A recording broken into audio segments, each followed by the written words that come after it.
Elon Musk ভারতে আসছেন, কিন্তু চায়না অনেক ভয় দেখিয়ে ওনাকে ভারতে না আসার জন্য চেষ্টা করছে। ভারত টার্গেট রেখেছে যে 2030 সালের মধ্যে 30% যে গাড়িগুলো সেগুলি ইলেকট্রিক গাড়ি যাতে হয়ে যায়।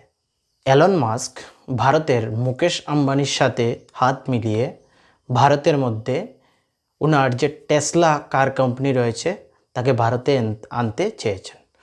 টেসলার এই গাড়িগুলি পুরো ওয়ার্ল্ডের মধ্যে মোস্ট পপুলার ইলেকট্রিক ভেহিকেল। এই টেসলার গাড়িগুলি ভারতে পাওয়া যাবে, সেটা কিন্তু কোনো রেভলিউশন থেকে কম নয়। এই ডেভেলপমেন্ট ইম্পর্ট্যান্ট কেন, এবং সেকেন্ড, চায়না এই ডেভেলপমেন্টের জন্য এত ভয়ে কেন রয়েছে। চায়নার সবথেকে বড় ভয়, ভারত দুনিয়ার মধ্যে সবথেকে পপুলারেস্ট কান্ট্রি। বাকি দেশগুলোর মধ্যে ভারতেও ইলেকট্রিক কারের ডিমান্ড বাড়বে, সেই কথাটি কিন্তু এলন মাস্ক নিজে বলেছেন। এর জন্য এলন মাস্ক ভারতে আসতে চেয়েছেন, এবং টেসলা কোম্পানি কবে ভারতে আসবে এবং কবে থেকে ভারতের মানুষ সেই টেসলার গাড়িগুলি পারচেজ করতে পারবে সেই অ্যানাউন্সমেন্টটিও করতে চেয়েছেন। এস্টিমেটলি এলন মাস্ক ভারতের মধ্যে 2.1 বিলিয়ন ইনভেস্ট করবেন, এবং সেটাই হচ্ছে চায়নার সবথেকে বড় ভয়। রিপোর্টটি দেখেন, 2016 পর্যন্ত চায়না এবং ইউএস ইলেকট্রিক ভেহিকেল কারের রেসে প্রায় সমান ছিল, কিন্তু 2016 পর থেকে চায়না ইউএসকে এই রেস থেকে অনেক আগে চলে গেছে। মানে ইউএস অনেক পিছিয়ে রয়ে গেছে এবং চায়না সেই রেসে অনেক আগে চলে গিয়েছে। ওয়ার্ল্ডের মধ্যে 10টি কার যদি ম্যানুফ্যাকচারিং হয়, তার মধ্যে থেকে 6টি কারই কিন্তু চায়নাতে ম্যানুফ্যাকচারিং হয়। কারণ ইলেকট্রিক ভেহিকেলের জন্য যে ইলেকট্রিক ভেহিকেলের ব্যাটারি বানাতে যে লিথিয়ামের প্রয়োজন পড়ছে, সেই লিথিয়ামের 70% রিফাইনারি ক্যাপাসিটি কিন্তু চায়নার মধ্যে রয়েছে। মাস্ক ওনার যে টেসলার গাড়িগুলি রয়েছে সেগুলা চায়নাতে ম্যানুফ্যাকচারিং হয়, এবং সেখান থেকে এশিয়ার বিভিন্ন দেশে তিনি সেই টেসলার কারগুলি সেল করে থাকেন। গত বছরে ভারতের জম্মু কাশ্মীরে লিথিয়ামের রিজার্ভ পাওয়া গেছে, এবং যেগুলি ইলেকট্রিক কার ভেহিকেলের ব্যাটারি বানাতে অনেক হেল্প করবে। চায়না এলন মাস্ককে ভারতে আসতে না দেওয়ার জন্য তার সেই প্রপাগান্ডাগুলি স্টার্ট করে দেয়। চায়না বলেছে ভারতের মানুষ আনস্কিল্ড, এখানে বিজনেস এনভায়রনমেন্ট নয়, এবং সেখানে সাপ্লাই চেইনেরও অনেক সমস্যা রয়েছে। সেগুলো চায়না প্রপাগান্ডা স্টার্ট করে দিয়েছে যাতে এলন মাস্ক ভারতে না আসেন। হিস্ট্রি যদি তোমরা দেখো তাহলে দেখতে পারবে যে বিদেশি কোম্পানিগুলি ভারতে রয়েছে, যে বিদেশি কার কোম্পানিগুলি ভারতে রয়েছে, সেগুলো কিন্তু ম্যাক্সিমাম ফেল হয়ে গিয়েছে। এক্সাম্পল তোমরা ফোর্ড নিয়ে নিতে পারো, FI80 নিয়ে নিতে পারো, সেগুলো কিন্তু এখন আর ভারতে দেখা যাচ্ছে না।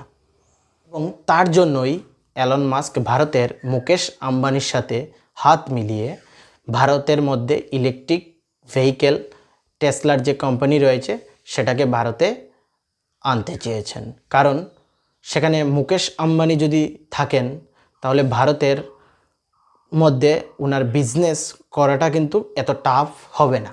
তোমরা সকলেই জানো যে মুকেশ আম্বানি আমাদের ইন্ডিয়ার মধ্যে অনেক বড় বিজনেসম্যান এবং রিচেস্ট পারসন।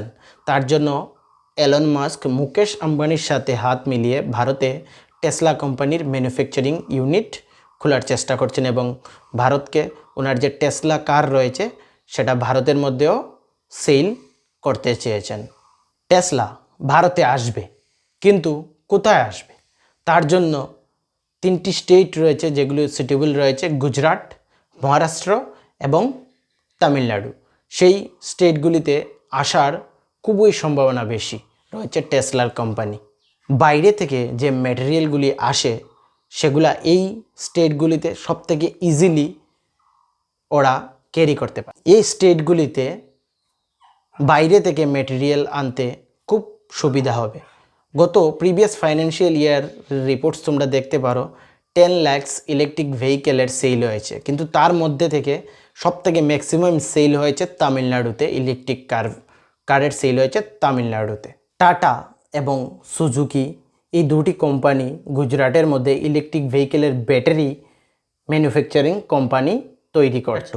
ভারত টেসলার জন্য এক্সাইটিং কেন এবং এলন মাস্ক ভারতের মধ্যে এত ওনার ইন্টারেস্ট কি সেই টেসলা কোম্পানির? ভারতের ইকোনমিক সার্ভে থেকে জানা যায় যে ভারতের মধ্যে ইলেকট্রিক ভেহিকেলের গ্রোথ 49%, 6 সালের মধ্যে 49% হয়ে যাবে। ইয়ানি 2030 সালের মধ্যে 49% ইন্ডিয়ান মার্কেটের মধ্যে ইলেকট্রিক ভেহিকেলের গ্রোথ হয়ে যাবে। এই বছর 15 মার্চ গভর্নমেন্ট অফ ইন্ডিয়া একটি নতুন পলিসি নিয়ে আসে, যার জন্য ভারতের মধ্যে ইলেকট্রিক ভেহিকেলের ম্যানুফ্যাকচারিং হাব তৈরি হবে।